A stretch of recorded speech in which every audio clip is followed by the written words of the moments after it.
Ashamaa jirra jirtu anaa dhufu warroota saaraa YouTube ganagaan dhuftanii egaa har'a tiriitmentii baay'ee bareedaa ta'e rifeensa keessan baay'ee caccabuuf yookiin immoo rifeensa bubuqqa'uuf rifeensa keessan dheerachuudhaaf maaliifi wantoonni walitti dabalaman kun wantoota sadi ta'anillee garuu tiriitmentiin isa keessaa argannu baay'ee gaarii kan ta'edha. Sochii dhiiga keenyaa mijeessuudhaan akka dhiigni keenya dafee sosocho'u gaafamuyyuu dhiigni sammuu keenyaa sochiin isaa sirraa'u guddinni rifeensa keenyas akkasumatti saffisaan ni dabala jechuudha. Egaa moringaan akkuma beekamu wanta hedduudha nama fayyada. Moringaa, talbaa fi ruzii sadansaa walitti dabaluudhaan waan baay'ee bareedaa ta'e rifeensa keenya miicachuudhaan duratti waan fayyadamuu qabnu tokko isinii qabadhee dhufee jira. Egaa bifuma argitan kanaan isinis qopheessuudhaaf aga dhumaatti viidiyoo kana ilaalaa, subscribe, comment, like, share gochuu hin dagatinaa. Warri itti fayyadamtanii faayidaa isaa argitan immoo yaada keessan comment jalatti barreessuu goonkuma hin dagatinaa isiniin jechuun jaalladha. Waan kana garuu hundi keessan akka itti fayyadamtan yaada keessan na barreessite. Warri viidiyoon kun isin qaqqabu maaliif jennaan ani waan jijjiirama guddaa irraa argadhu wantoota kana yeroon ofii koo itti fayyadamee laalee jaalladhe viidiyoo irratti hojjedha jechuudha wantoota akkasii kana. Egaa rifeensa keessan ciccituuf irree baay'ee furmaata ta'a.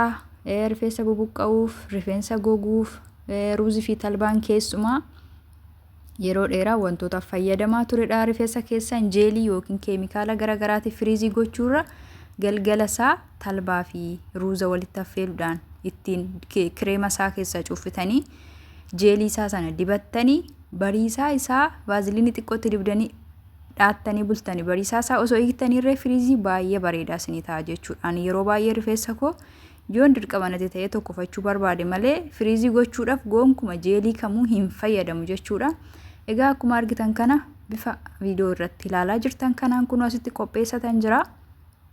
Maankaa shoorbaa 2 yookiin 3 talbaa fi maankaa shoorbaa 2 ruuzii qopheeffadha jechuudhaan jalqaba irratti bifuma argaa jirtan kanaatiin walitti dabala. Distii qulqulluu ta'e keessatti maaliif jennaan kan nyaatatti bilcheessinu yoo ta'e loomidhaa yoo dhiqxan gaariidha yeroo baay'ee maaliif fuula keenyas tuquu danda'a. Sababuma isaanii yeroo dibannutti wanti qimama garaagaraa qaban immoo nyaanni hurgaadha wanta ta'eef michiiwwan garaagaraatiis hin saaxiluu danda'a. Shiffitaa garaagaraa fuula keessan irratti fiduu danda'a. Sababa sanaaf sirriitti distiitti qopheessa yookiin maxabashaa itti affeeltan sana wanta itti qopheessan sana goonkumatti sirriitti dhiquudha jechuudha. Walumaa galatti kana isiniin jechuu barbaadu. Itti aansuudhaan akkuma argitan kanatti talbaa fi ruuza walitti dabaleetiin jira.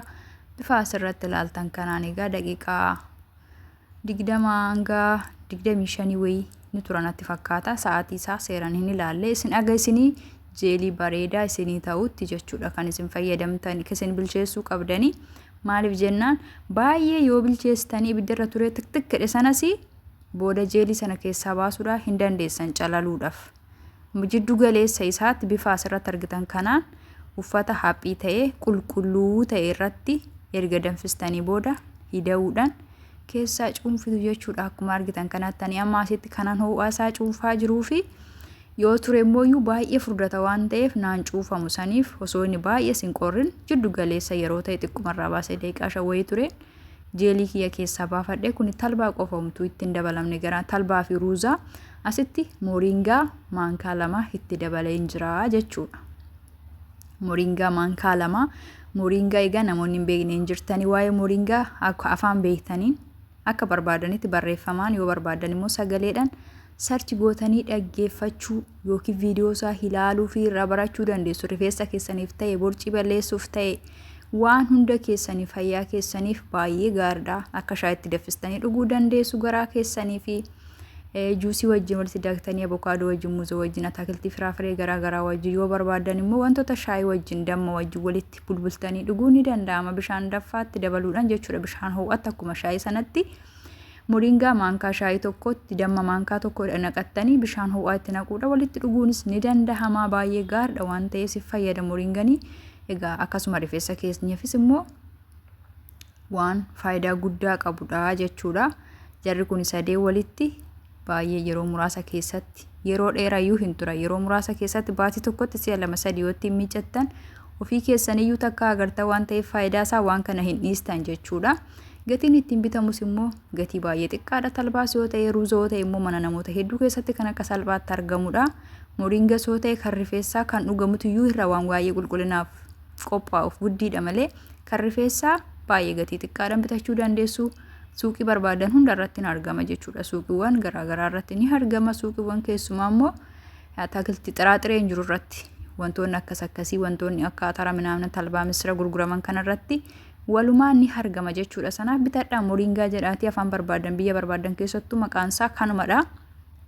Akkan ani beekutti jechuudha. Haga ammaatti maqaan isaa moringaadhuma nan beekaan maqaa biraa hin beeku siniin jechuun jaaladha. Egaa sadeen isaa walitti dabalee heddan qopheessee rifeensi kan koo iddoo sadeen tokkotti dha'een ture hiikeen jira kana fakkaata. Kallattumaan tiriitmentiin qopheesse kanaani rifeensa koo hadda qoqqooduudhaan seeran sammuu irraa kaasee hanga caafii rifeensa kan kootti seeran maasaaj godheen dibadha jechuudha. Egaa bifuma argitan kanaan amma wanti hundi qophii ta'ee dibachuuf dhafanis qophaa'eetiin jira.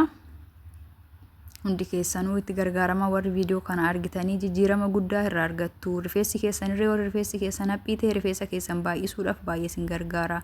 Rifeensi koo asitti kalariin isaa diimaa fakkaata. So ifa aduu fi siraamikiin ani bira dhaabadhee jirutu iyyuu halluu sana qaba. Ampoolii waan narratti gadi ifaa jiruufi malee rifeensi kan koo diimaa miti aga kanatti jechuudha. Sirriidha yoo kaameraa sirrii irratti ilaalle iddoon nama jiru kanatti xiqqoo ishee ampooliin ifaa jiru halluun isaa diimaadha. Siraamikiin bira dhaabadhee jirurree akkasuma sanaaf jechuudha. Egaa rifeensi koo dhugaa waaqayyo dhugaa dubbachuuf suurawwan koo waggaa 2 fi waggaa 3 baranaa osoo isinii fide ajaa'ibatu jijjiirama inni qabu jechuudha. Maaliif jijjiirama guddaa qaban naannoo waggaa tokkotti siqaan jira heddan talbaa fi ruuza fayyadamu eegalee moringaa immoo yeroo dhiyoon fayyadamu eegalee garuu agam fayyadamaa jiru kanatti immoo baay'ee naaf ta'ee jira innis jechuudha. Sanumaaf kana durarree talbaa fi ruuza hojjedhe hamma immoo isa kanas itti dabalee kanan viidiyoo kana qopheessuu barbaade jechuudha. Egaa akkuma argitan kanatti kunoo bifa argitan kanaatiin adda babaasuudhaan seeran rifeensa koo sammuurraa ka'ee hanga caafii rifeensa kootti nan dibadha. Maaliif rifeensi keenya caafiin isaa keessumaa mantaa kan ta'e yeroo filannu ciccitu sun sababa yeroo qibaatii dibannu gimmaasha dibannee gimmaasha isaa dhiisnuuf sababa caafii isaa yennaa shurrubbaatti dhahannu gonoggonnee ammuxummaa isaatti dhabuurraan hiikkatee waan ta'uuf ni caccabaa jechuudha. Sanaaf rifeensi keessan akka wal qixxaawwatuuf akka wal qixa ta'uuf wanta tokko gaafa dibattan hunda isaa wal geessisaa quba keessaniin gargar babaasaati jechuudha. Egaa bifuma argitan kanaan ani rifeensa koo guutuu saanaan dibadha suuta jedhee to'i maasaajii taasisaatuma baay'ee qofforuu keessan osoo hin ta'in quba keessan paartii lallaafaa ta'e sanaanidha kan isin sukkuumuu qabdanii. Maaliif qubaan hooquu jechuu malee inni sun maasaajii miti kan qubaanii sun jechuudha. Caafii rifeensa kiyyaa akkuma argitan bifa kanaatiin irratti qabeetiin maasaajii godha isas akka laafuuf jechuudha. Sanaaf isinitti gargaaramaadha. Baay'ee jaallattu waan ajaa'ibaati. Haga ammayyuu itti fayyadamuu dhabuu kooti fandugaa. Arguu dhabuu kootu na shawwade jechuudha. Anis wantootan arge tokko rifeensa koo guutuu osoo hin dibatin garuu rifeensa nama hundaati wanti hundi mijatu waan ta'eef xiqqeessee rifeensa koo dibee gaafa dhiqachuudhaaf ka'u paartiin waan san dibadhe sun hin gogamoo maal ta'a kan jedhu kophaatti gonoggonee ilaala. Waan sun dhiibbaan irraan hin ga'uu ta'e rifeensa koo guutuu saanaan dibadhamu si'a lammata miiccadhutti jechuudha. Kanaaf namoonni of sodaattan irra yoo jiraattan immoo bifa sanaatiin fayyadamaa rifeensa keessan xiqqoo ishee adda qoodaati yeroo jalqabaati yaalati.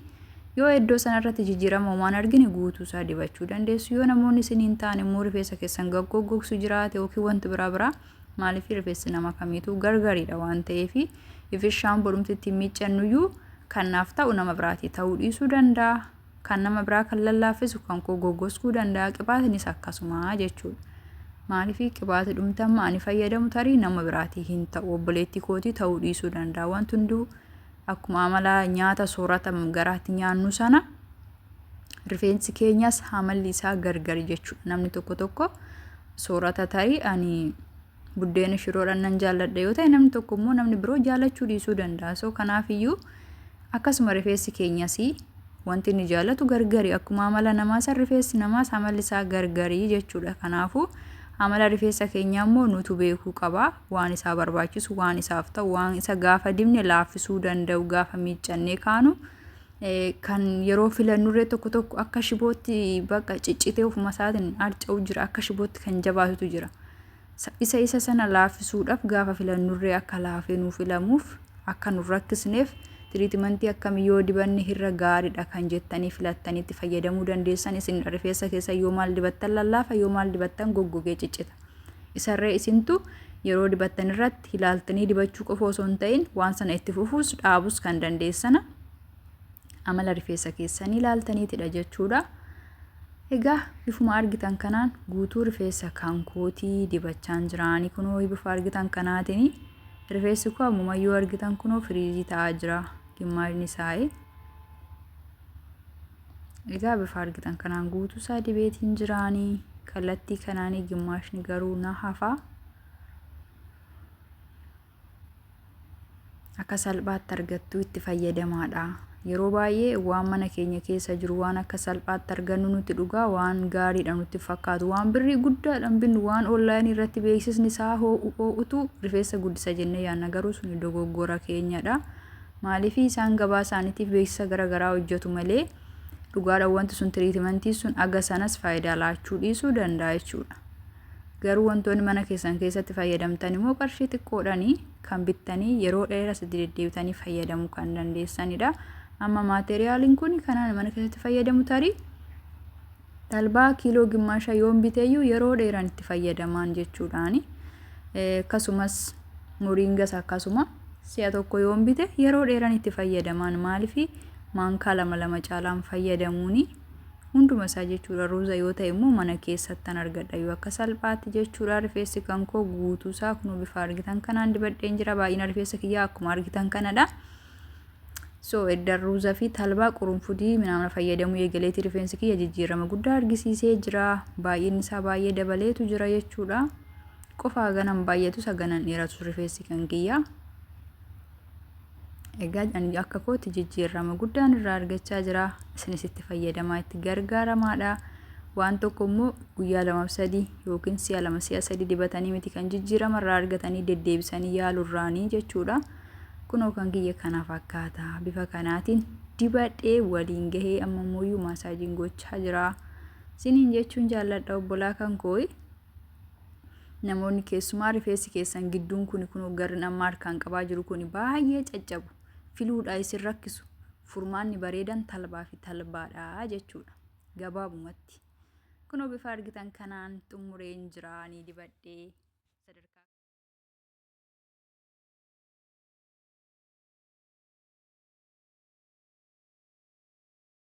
Egaa viidiyoon kiyya har'aa kana fakkaataa. Yoo jaalattan subscribe, comment, like, share taasisuudhaan maatii ta'aa. Hanga viidiyoo biraatiin walitti deebinutti nagaa naa turaa. Naaf galatoomaa isiniin jedhaa. Itti fayyadamaa waan kana garuu hundi keessanuu.